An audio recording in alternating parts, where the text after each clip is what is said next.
सरकार को जमीन की खरीद फरोख्त की वजह से लाखों करोड़ों रुपए का मुनाफा होता है, चाहे फिर वो केंद्र सरकार हो या फिर राज्य सरकार। दोनों की कमाई का मोटा हिस्सा इसी से आता है। केंद्र को इसके मुनाफे से LTCG और राज्य को स्टैंप के जरिए स्टैंप ड्यूटी। ऐसे में सरकार नया LTCG का नियम लेकर आई है, जो 23 जुलाई 2024 के बाद से पूरे देश में लागू हो जाएगा। जमीन या मकान के कई साल बाद बेचने पर जो मुनाफा होता है, उसे ही हम LTCG यानी कि लॉन्ग टर्म कैपिटल गेन कहते हैं। अब सरकार ने तो इस पर 12.5% का फ्लैट टैक्स लगा दिया है, लेकिन सरकार के इस नियम के बनाने का क्या फायदा हुआ जब सरकार को ये पता ही ना चले कि किसने अपनी जमीन बेची है, किसने खरीदी है और किसको कितना मुनाफा हुआ। लेकिन ऐसा हम क्यों कह रहे हैं, मैं क्यों आपको इस वीडियो में बता रही हूँ। आखिर मामला क्या है? तो दरअसल बात यह है कि देश भर में जमीन, फ्लैट, मकान से जुड़ी हजारों प्रॉपर्टी डील्स इनकम टैक्स विभाग की नजर से बच गई है। अब आप सोचेंगे कि ऐसा कैसे हो सकता है? अगर कोई प्रॉपर्टी बिकती है तो उसकी रजिस्ट्री तो होती ही है, उसके पैसों को बैंकिंग चैनल के जरिए सेलर के अकाउंट में डालना भी होता है और उसकी अकाउंटिंग होती है पैन कार्ड से, क्योंकि किसी सेलर के पास बैंक अकाउंट तो होता ही होता है, लेकिन ये सारे उनके पैन से जुड़े होते हैं, जो कि एक ही होता है। इसी से पता चलता है कि किसी को जमीन बेचकर कितने का फायदा हुआ, कितने की उस पर टैक्स की देनदारी बनती है।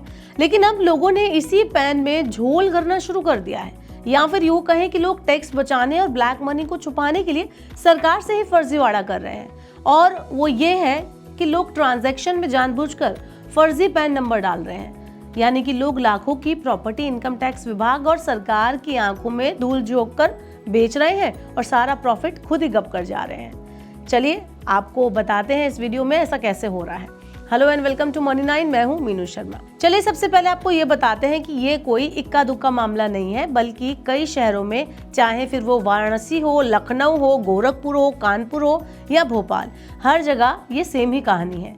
हर जगह फर्जी पैन के जरिए लाखों करोड़ों की जमीनों की रजिस्ट्री कराई गई, जिसको लेकर अब टैक्स विभाग की टीमें यहाँ के रजिस्ट्रार ऑफिस की फाइलें खंगाल रही हैं।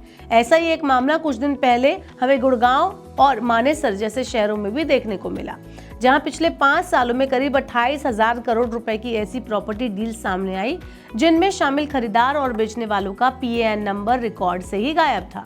लेकिन आगे जाकर जांच में सामने आया कि हरियाणा के 22 जिलों की 93 तहसीलों में ऐसा ही हाल है। और अब ये उत्तर प्रदेश और मध्य प्रदेश में मामला आया है कि ये सब कुछ मिलकर किसी न किसी बड़े सिस्टमैटिक फेलियर की तरफ इशारा करते हैं। जानते हैं कि ये कहानी शुरू कैसे हुई। तो इनकम टैक्स डिपार्टमेंट उन लोगों की जन्म कुंडली निकाल रहा था जिनका खेती किसानी से ही जो सालाना आय है वो 50 लाख रुपए के ऊपर थी। इस जांच में जो पता चला वो ये हुआ कि उनमें से कई के पास तो मिर्च तक लगाने के लिए जमीन नहीं थी। ऐसे में जब पैसों की जांच हुई तो ये सारा खेल सामने आ गया। और हैरानी की बात तो ये है कि इस खेल में कुछ रजिस्ट्रार ऑफिस के स्टाफ भी शामिल पाए गए। आपको बता दें कि जो भी प्रॉपर्टी 30 लाख रुपए या उससे ज़्यादा की होती है, उसकी बिक्री और खरीद की रिपोर्ट टैक्स विभाग को देना कानूनी तौर पर कंपलसरी होता है, ज़रूरी होता है। लेकिन कई जगह पर आपसी मिलीभगत से ये रिपोर्ट टैक्स विभाग तक पहुंचाई ही नहीं गई, या फिर जानबूझकर ये रिपोर्ट भेजी नहीं गई, या फिर उसमें गलत डिटेल्स जैसे गलत पैन, गलत आधार नंबर जानबूझकर डाल दिया जाता है, जिससे इसे कोई ट्रैक ना कर पाए। इसके अलावा टैक्स विभाग की ये ट्रेल बैंकों तक पहुंच चुकी है, खासतौर पर छोटे कोऑपरेटिव बैंक जहां सेंट्रलाइज कंट्रोल की कमी है। विभाग को इस जांच में पता चला कि कई बैंक्स बड़े बड़े कैश ट्रांजैक्शन की जानकारी टैक्स ऑफिस को भेज नहीं रहे हैं, जिसके बाद टैक्स अधिकारियों ने ऐसे बैंकों में जो इंदौर, भोपाल, लखनऊ और जयपुर जैसे कई शहरों में थे, वहां जाकर खुद सर्वे किया और वहां जो निकला वो चौंकाने वाला था। बैंक में एक एक पैसे का रिकॉर्ड होता है। ऐसे में कई बैंकों के रिकॉर्ड में दिखा कि ये जो रकम दिखाई गई है वो असल में ट्रांजैक्शन से मेल ही नहीं खा रही है। अब आप समझ रहे हैं कि बैंक की बैलेंस शीट ही मैच नहीं कर रही है, और बैंक का काम यही होता है, बैलेंस शीट मैच करना, रिकॉर्ड रखना, इन पैसों के ट्रेल को ट्रैक और ट्रेस करना। अब आप ये समझिए कि ये डाटा टैक्स विभाग के लिए क्यों ज़रूरी है, क्यों पूरी स्टोरी में ये जोर दिया जा रहा है कि टैक्स विभाग तक ये पैसा पहुंचा नहीं। अब ज़रूरी इसलिए है क्योंकि बैंक और रजिस्ट्रार से मिलने वाली ये जानकारी टैक्स पेयर की AIS यानी एनुअल इन्फॉर्मेशन स्टेटमेंट का हिस्सा होती है। इसी डेटा के आधार पर टैक्स विभाग देखता है कि किसी व्यक्ति ने जो रिटर्न भरा है उसके खर्च या ट्रांजैक्शन से वो मेल खाता है या नहीं। अगर नहीं खाता है तो फिर उस अकाउंट की जांच होती है। अधिकारियों का कहना है कि पूरा ऑपरेशन बेनामी प्रॉपर्टी और ब्लैक मनी के रैकेट को रोकने के लिए चलाया जा रहा है, क्योंकि रियल एस्टेट सेक्टर लंबे टाइम से कालाधन छिपाने का सबसे पसंदीदा ठिकाना रहा है। ऐसे में कई एग्जाम्पल मिलते हैं जहाँ कोई किसी के नाम से, किसी रिश्तेदार या किसी नौकर के नाम से ज़मीन खरीद लेता है और सरकार को पता ही नहीं चलता कि असली मालिक है कौन। इस सब के पीछे, पूरी बड़ी बड़ी डील्स के पीछे आखिर किसका नाम है?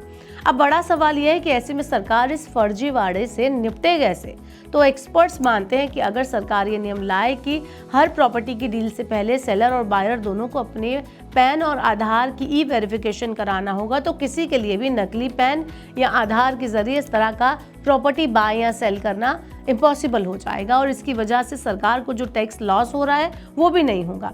अगर सरकार ने ये कर दिया तो सरकार को बेनामी प्रॉपर्टी और ब्लैक मनी दोनों पर लगाम लगाने में काफ़ी मदद मिल सकती है। मैंने तो आपको बता दिया कि ये जो प्रॉपर्टी के बेचने और खरीदने के झोल सामने आ रहे हैं वो किस हद तक आगे जाकर और भी बड़ा रैकेट बन सकते हैं या बड़ा रूप ले सकते हैं। आप हमें बताइए कि आपके साथ कभी ऐसा हुआ है या आपकी किसी जानकारी में ऐसा कोई मामला सामने आया है जब प्रॉपर्टी को लेकर इतना बड़ा झोल किया गया हो? कमेंट अस बेलो और ऐसी और वीडियोस के लिए देखते रहिए मनी 9 और सब्सक्राइब करें मनी 9 का यूट्यूब चैनल। इस सिप से तो नींद टूटती है, लेकिन केवल जागना नहीं, आगे भी तो बढ़ना है। उसके लिए चाहिए एक और सिप। हर महीने छोटी छोटी रकम की इंस्टॉलमेंट यानी सिस्टमैटिक इन्वेस्टमेंट प्लान से शुरू कीजिए निवेश। लेकिन पैसे बढ़ाने वाली कौन सी सिप आपके लिए रहेगी अच्छी? म्यूचुअल फंड सिप से जुड़े हर सवाल का जवाब मेरी सिप मेरा सवाल। सोमवार से शुक्रवार 4 बजे मिलेंगे हम सिर्फ मनी 9 पर।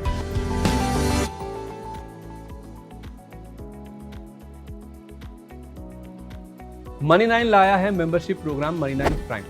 अब आपके दिमाग में कई सारे सवाल होंगे, मसलन आखिर क्या है ये मनी 9 प्राइम, आपके लिए यानी दर्शकों के लिए इसके क्या फ़ायदे हैं, और एक बड़ा सवाल ये कि मनी 9 प्राइम से आखिर जुड़ना कैसे है। तो इसकी पूरी जानकारी हम आपको देने जा रहे हैं। मनी 9 प्राइम में 3 प्लान होंगे, इकोनॉमी, स्टैंडर्ड और VIP। तो फटाफट ज्वाइन कीजिए YouTube पर मनी 9 प्राइम। ज्वाइन करने के लिए मनी 9 के YouTube पेज पर जाइए, होम पेज पर मिलेगा ज्वाइन बटन, इसे क्लिक करें, अपनी पसंद का प्लान चुनें और बस हो गया, अब आप रहेंगे सबसे आगे।